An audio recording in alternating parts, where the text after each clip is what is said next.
As K-pop and Korean culture are gaining global popularity, K-pop YouTubers deserve some credit on spreading the culture. Today, we have the most influential K-pop YouTubers visiting Seoul at the moment. Let's talk about what they think about Korea and K-pop in general. Hi, Roseanne. Hey, long time no How's it see. going, bro?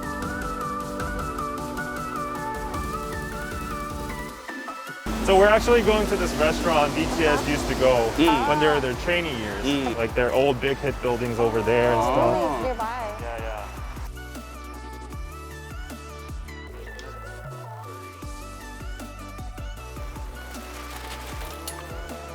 Ta-da! What do you think? Wow. This is the exact seat BTS used to sit.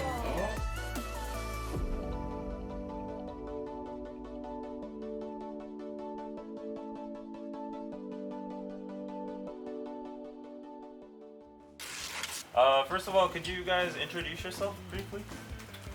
Okay, well, my name is Roseanne, aka xCeleste on YouTube. I'm a content creator, K-pop related, but highlighting BTS the most. My name is Terry. On YouTube, I'm known as Briss, or my channel name is BRISxLIFE. I started out doing K-pop. I guess you're enjoying your trip so far in Korea.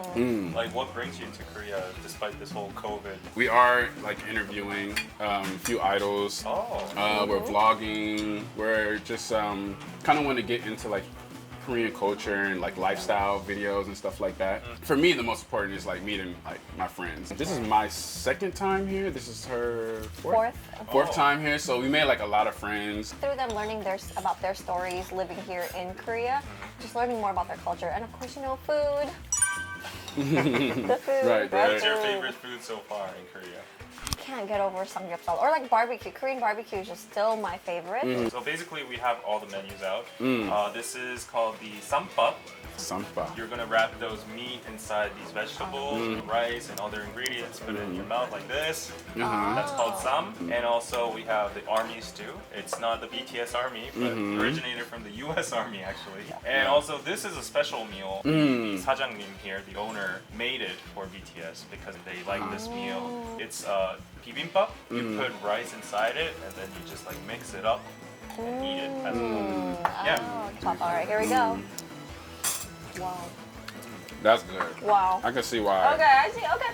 So some of the members, they were so eager to eat this. They were like, you know, shaking the rice so hard. Sometimes they would like, you know, It was spilled. spill on the floor and stuff. You have to guess which member you think it was. I would say it's RM. Yeah. RM. That sounds like The RM. clumsy one. So the reason they preferred this meal was because the training room was actually downstairs. And they would come from that secret door passage. They would run up and they need to eat quickly. So they would like mix up all this stuff and, you know, like just eat it in 5 minutes and go back down. Oh wow.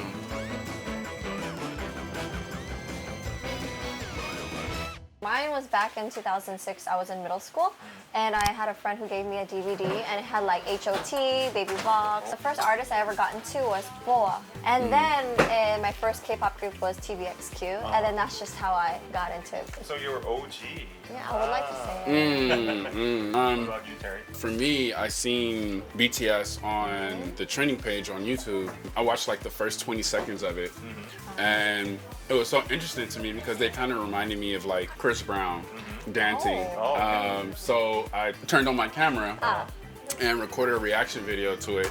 The comments that I were getting from BTS Army, they actually were teaching me a lot about the boys, about the label. They were suggesting more videos. So as I went down the rabbit hole, I kind of like fell in love with not just BTS, but actually like Korean culture as a whole, the food and everything that comes with it. What was your favorite reaction so far? It's definitely Lily Film 3, Lisa. Okay, very specific, yeah. Yeah. I think Lisa is a very, very talented individual. I actually like the music was really nice. Her dancing was amazing. I really appreciate really good choreography. You know, BTS winning like the Mama Music Awards. They literally like swept the awards. I remember reacting to that. But also like the Fake Love music video. I don't know why that stands out to me. A lot of videos that had like the storyline. I'm just fascinated with the storyline. So could you introduce one of your most viewed videos out there? And why do you think people love that video so much? BTS funny encore moments, but also the second one is the BTS hardships. And for sure, I know why that one was. Why? Because people usually think that BTS just came out of nowhere and they just became big overnight, but I wanted to showcase everything that they've gone through. Fans, when they saw that video, they're like, oh my god, I need to share this. Mine's Blackpink, Kill This Love. The reaction was kind of loud, very tight, and I think a lot of people probably had the same reaction because, I don't know, anytime Lisa comes on screen, you know, I go crazy. But then also it got picked up on trending. A big question or a statement that I always see in my comment section is, why don't I react to this or why don't I react to that, right? I think, or why does he like everything? Well, I mean, to be honest, like when I do react to songs that I don't like, I don't put them on my channel. I do react to like almost everything. I just, not almost everything, it's too much that comes out, but sometimes it doesn't make it to my channel. And the reason for that is because I feel like these boys, girls, men, women work so hard to debut, to learn the choreo, to record the music, to work out, memorize. It's just a lot of work, and I never want to be the person that critiques idols. I just want to have fun. They're having fun and I'm having fun and my audience is having fun. That's what I want to showcase on my channel. That's actually a very respectful mindset towards the idols. Yeah. So before you were doing K-pop reactions or YouTube content, what were you doing in your life? I was doing gaming, but I feel like if I wasn't going to be doing YouTube, I would somehow be an entertainer in some way because I've always loved to sing, to dance, just the creative aspect of me will somehow just go out there some way or another. For me, I was into music, so I've always been like producing and writing, rapping. But before, like right before I started doing reactions to BTS, I worked at Samsung actually. Oh, really? So I worked at Samsung, I was very proud of it. I had like stores under me and stuff like that, so I probably would do something with electronics. But yeah, this path chose me, so I followed it and I actually do it full time. So. But interestingly enough, Samsung is related to Korea. Right. Directly, so it's funny how that worked out. Yeah.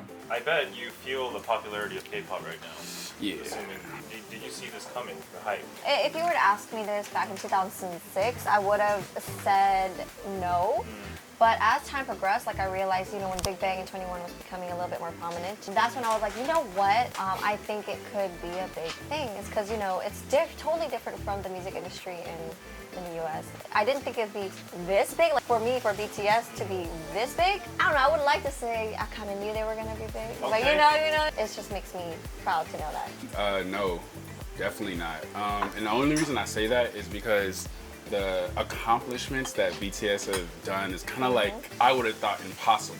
Nominated for a Grammy and breaking all these records, and like that's crazy to me. Like even in America, it's very hard for an artist to do that. And for BTS to do it, like that's just an amazing feat. You know, and I'm pretty sure maybe they haven't even think of it. Yeah. That's how monumental BTS is. So you're kind of like K-pop ambassadors now. Like you have a huge following, a lot of new international audience gets to meet K-pop through you guys. Wow. What do you think about like your role or position now? I see myself as another fan. It's just I express my love through videos. It feels good when people do say like, oh, you know, I got into BTS through watching, you know, Nobody's to Legends or other videos that I've created. And it's my whole purpose of really creating those is to help others. I don't consider myself an ambassador. I'm just a fan, you know, trying to help in my own ways. Same as Roseanne, I don't see myself like as an ambassador, but I do see myself as like helping it become normalized from where I'm from. I think in 2017 there probably wasn't a lot of black males or straight males at that were into K-pop. You were made fun of or something like that, right? I do feel like it's my job to normalize it for people who relate to me. Do you think other sectors of Korean culture, like I don't know, movies or dramas? I think it's already happening, right? It is. We see it. It's getting popular? Oh yeah. Look, as of right now, we're talking Squid Game. It was #1 on Netflix and actually beat the record for like the most streamed or watched show on Netflix. Did you guys enjoy Squid Game? Actually, I haven't finished. I'm like 4 episodes in. I haven't finished. No spoilers, you guys. No spoilers. Yeah, no spoilers, but. But like we already see that. I mean, like Parasite. You guys were already popular with skincare, and now in the entertainment industry, other than K-pop, it's now films. in 2017 when I was just getting into K-pop, which isn't even a long time ago, right? But like it's fun to see like my friends say like, wait, don't you know them, or isn't this the music you were talking about, or like the movies? I remember when I suggested like Parasite and Squid Game to my friends, it like wasn't on their radar until it like blew up. And then now it's like, oh yeah, you were telling me about this. Like that happens all the time. It's finally at a point where it's like it's reaching just outside of Korea, I think, definitely by itself without me having to tell them now. Now you're like the trendy one. I know, right. Before I was the outcast, the weird one. Now I'm the cool one. What do you watch next? Yeah. I guess a misinterpretation or misunderstandings with reactors in general. You know, people don't realize that, you know, reaction videos don't make money. Yeah. We do it out of love, honestly, because it just gets copyrighted right away. But also, it just takes, there's a lot of time and effort that goes into editing. People tend to forget that we're also human. Like I always want to say, we're just regular fans. We just put our content out there. We put more of ourselves out there. The negativity, like obviously like, you block it out, right? Yeah. But I actually kind of appreciate like the hardships, like if it's like good criticism and even if it's like bad criticism, because like I said, this isn't my world. I come from a totally different world, so to enter it, I definitely would have to learn how to, you know, speak their language, you know. So I understand how it can come off like offensive to someone, especially if I'm not from it. But like I said, not just BTS, but also the fandom has taught me how to be a better person. So I actually welcome it. Wow, he's embracing all the haters too.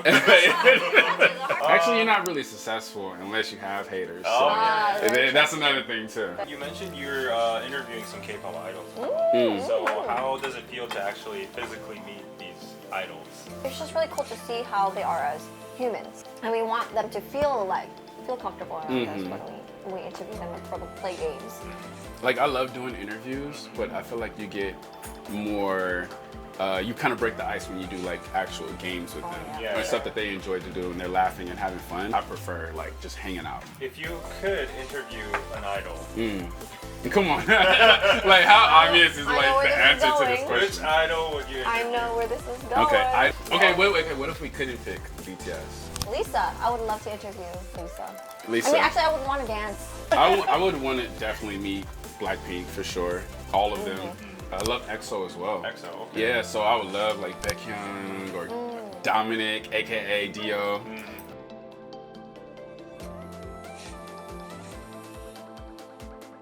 I just want to continue to create content, no matter what it is. I would just like to keep sharing what I love. Yeah, I feel like I need to definitely put more time into the industry, learn the music, learn instruments, learn the people, learn the culture. But I would love to open up like a studio, a label, a K-pop group. Not anytime soon, but like definitely in the future, I would love to do a K-pop group. So that was it, guys. Thank you for being on the channel today, Terry and Thank you for having us. And go check out their channels. And don't forget to subscribe to Korea Now. Bye-bye. Bye. Bye, guys. 와. Oh, wow. 남준이 RM. RM. Yeah, that's my boy. 와. 어떡하지? 감사합니다. 뽑았어요.